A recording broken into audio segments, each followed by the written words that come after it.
Well, let's see if the 7.3 will start, because yeah, I left the windows down in it yesterday.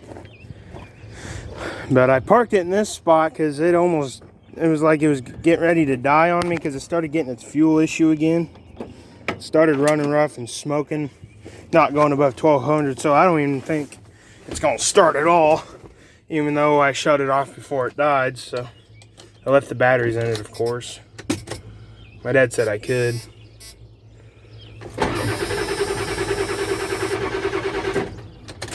Nah, it won't.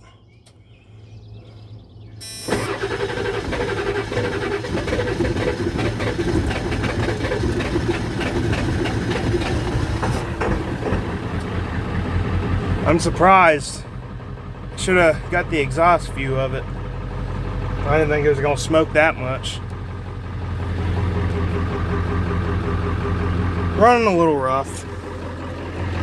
Surprised it's actually smoothing out. That's crazy, man. Wow.